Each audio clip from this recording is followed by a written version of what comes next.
嗱，我哋玩薩滿魔石，一公一乸梗係好啦。咁如果兩隻都係公或者兩隻都係乸，咁得唔得咧？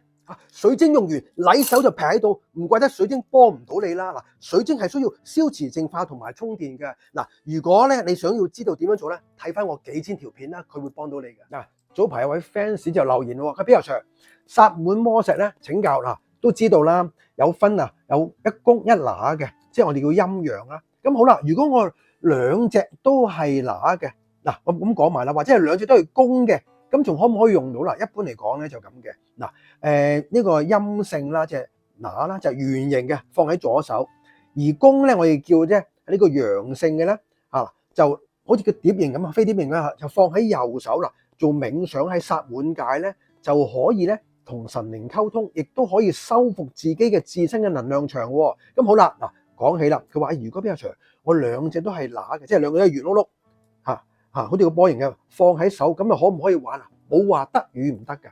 如果你咁樣做咧你自問自己本身個能量係比較即係弱啲嘅咁同埋咧嗰個能量場咧就唔係話咁激昂嘅咧，咁樣咧就唔建議你用呢樣嘢，因為點解？你本身能量場唔強，咁你咧好啦，你就個能量去點講啊？激活唔到俾你咧，咁你就會變咗咧就得物無所用好啦嗱。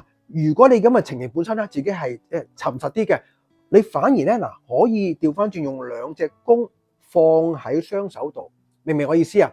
咁樣咧，你個能量就可以點講咧，就可以比較即係提升啦，又或者可以令到你係個運氣可以改變嘅。所以咧冇話用得唔得，不過我又建議咧大家咧，如果用薩滿魔石咧，盡量用翻咧就係點頭先我講啦呢個乸嘅放喺左手，公嘅放翻喺右手，因為始終咧佢咁耐以嚟咧，佢都係令到我哋個能量嘅平衡到，達至呢個咧陰陽相交而生變化嘅原理。所以咧如果你即係如果係頭先嗰個原理咧你諗清諗楚先至去做呢樣嘢。